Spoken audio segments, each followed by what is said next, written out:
everyone. It's Dr. Monique Smith Gatson with Transforming Visions Counseling and Consulting Services, where we are all about relationships, building, developing, strengthening, and restoring relationships. That is what we do. So, thank you so much for tuning in with me on today. So, earlier this week, we found out about an associate pastor by the name of Jared Wilson who committed suicide. He was an advocate for mental health services, been very transparent about his own struggles, but his life ended by suicide a few days ago. And there have been many posts and discussions surrounding mental health yet again.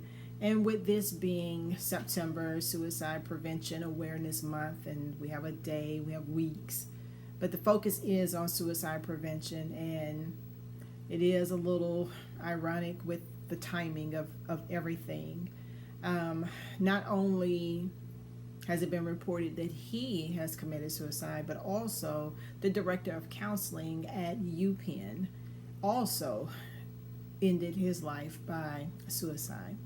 So it just triggered in me, I don't know, some sort of response. I posted on Instagram and Facebook that I just don't feel at times that there's enough being done.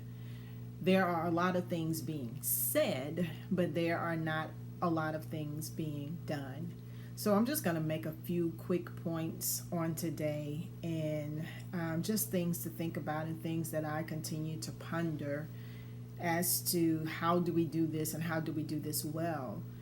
For those of you who know me and have followed me, you know that I feel deeply that this is a call that God has placed on my life to minister to the church specifically, to Christians specifically, about mental health and emotional wellness. It's something that I've sensed the Lord called me to since 1999, and from that point up until now, I have done the seasons of preparation and training to actually counseling on the staff at a church, to right now being in this pattern where I'm waiting to see what the Lord has for me to do next, as I await his leading and his direction.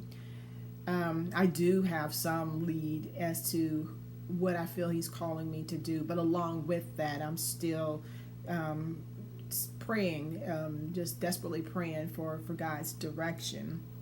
Apart from that, I just wonder, what more can we do? I'm so a believer in being proactive. I believe in prevention. I believe that everything doesn't have to be reactive. I'm also wise enough to understand that we don't prevent everything from happening, and that's not what I'm advocating. Unfortunately, things are going to happen, things that we don't understand, things that we desperately try to rationalize. We're just not going to be able to understand everything on this side, and that's just the way it is. And I think that that's the tension that we live with while we're in this fallen world, and as we continue to journey closer and closer to the state of being glorified, where all things are made anew. But again, I just wanted to point out a couple of things. One being, I did center my post on ministers and just really advocating for their mental and emotional wellness.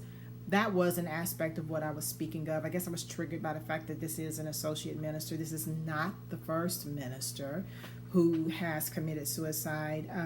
I've read of a few others over the last year or two, and each and every one continues to just break my heart even a little bit more, because I know that there's something that we're missing, and then I know that there are opportunities sometimes where we're not missing anything whatsoever.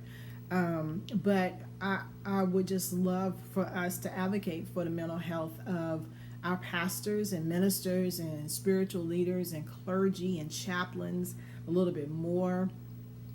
I believe that we need to understand the pressures that they carry, the juggling between family and personal and ministerial life, and sometimes it all gets to be a big blur.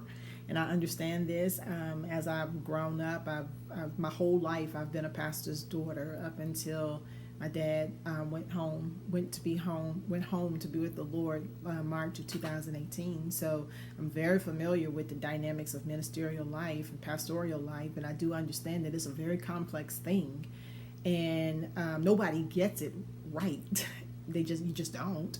But we do have to understand that along with certain callings and professions, there is going to be a certain amount of stress, and we should be sensitive to that, and we should create outlets for that as well. So for people who are in church leadership, I do believe that it is worth having that discussion with your pastor or your minister to say, hey, make it a part of their benefit package that you will include that for them to have the opportunity to have someone either come to the church office and speak with them, or for them to go to someone's office and to be able to speak with a mental health therapist, a trained mental health therapist. I'm sorry. It's good to have colleagues. It's good to have friends, but sometimes your family and your friends want to hear that you are okay, and they very well may overlook or minimize something that a trained professional might be able to pick up on a little bit quicker, and to be able to hone in on that and say, hey, this might be an area that you need to focus on and think about, dealing with a little bit further and probably deeper. That's one thing. We really need to advocate for the mental and emotional health of our clergy and our pastors. Secondly, I still push that churches can do more. Now, the almost 20 years that I have been focused in on the church, as I've tried to follow what God has called me to do, I've truly seen tremendous growth in this. When I first started, there were very few, especially African American churches, that were focusing in on mental health and or allowing counselors to come in and be a part of the church staff. However, we still have work to do. I think it's great that there are churches that are having mental health awareness days. They are allowing seminars and conferences. They are allowing, talk about depression and anxiety and mental health disorders, and giving permission even.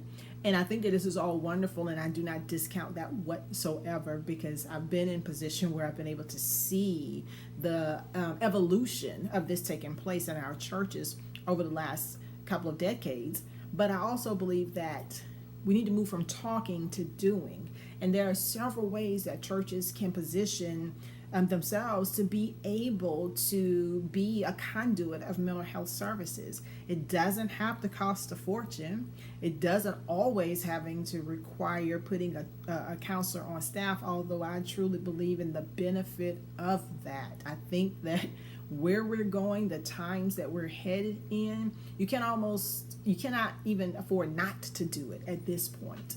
But nevertheless, if we have to take baby steps, one thing at a time, churches can be a conduit of mental health services.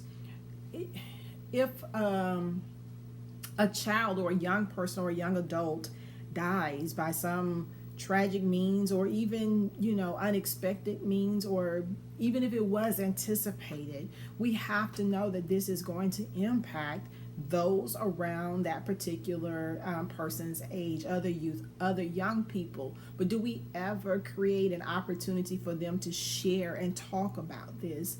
Or do we give them something to listen to? Which, there's nothing wrong with that, but do we ever extend the opportunity to listen to them? And that will help us to determine whether or not the grief and the events that have taken place, are they being processed in a healthy way, or even if they're being processed at all.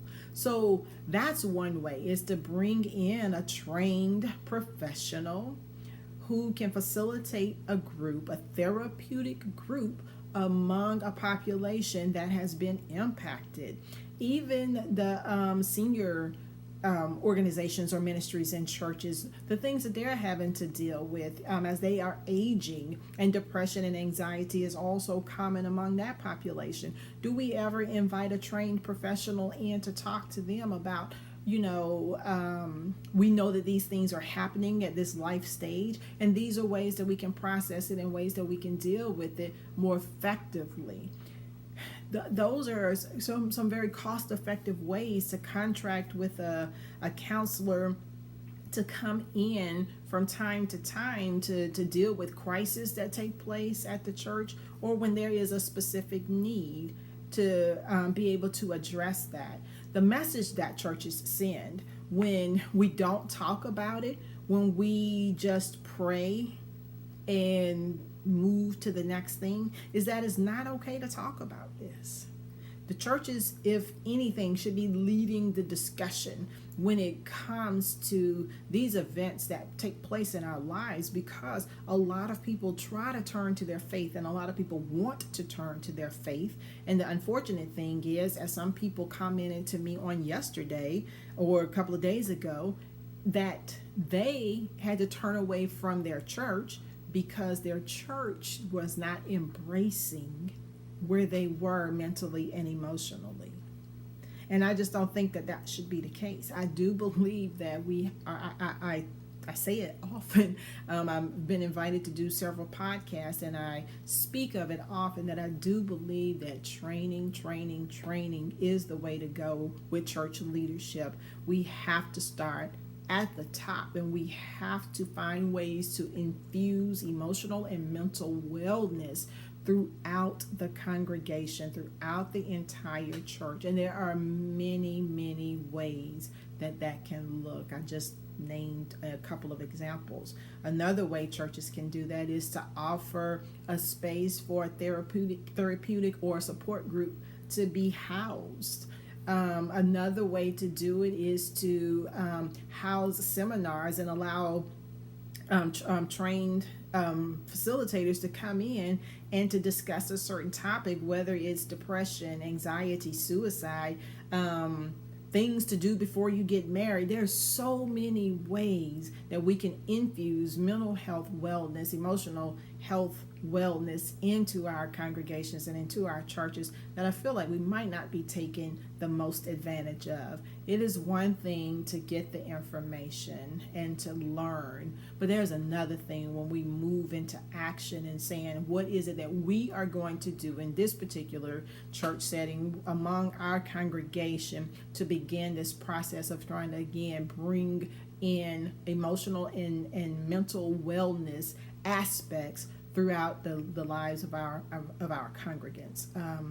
Those are just a couple of things that I just wanted to point out. And I guess the last thing I would say is, as a couple of friends have pointed out to me, wow, did you get that off of your chest? And I say yes and no.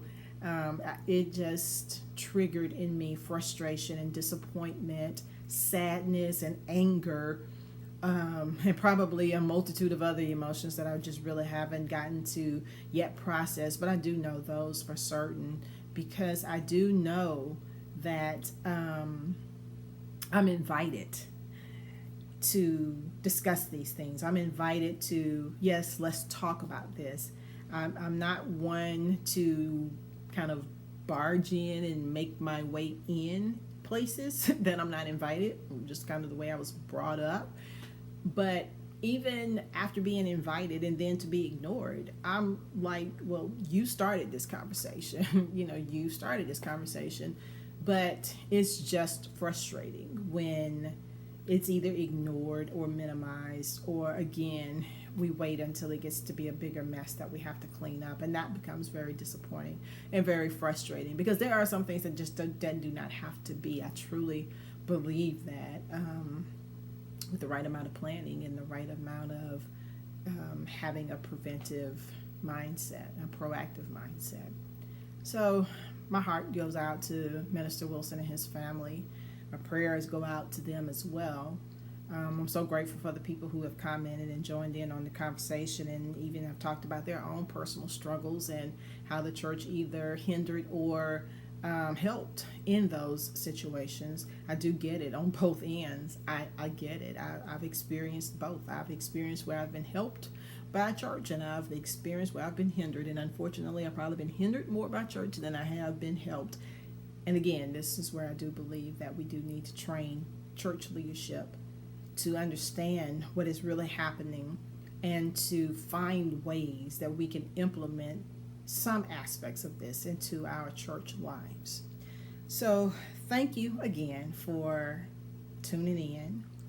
Again, I'm Dr. Monique Smith Gatson. You can find me on Facebook, Instagram, and Twitter, even though I'm more active on Instagram and Facebook. I have a website that is under construction, drmoniquesmithgatson.com. And I do appreciate you allowing me to share with you a little bit of what is on my heart and in my mind. And I do hope that we will keep talking about this.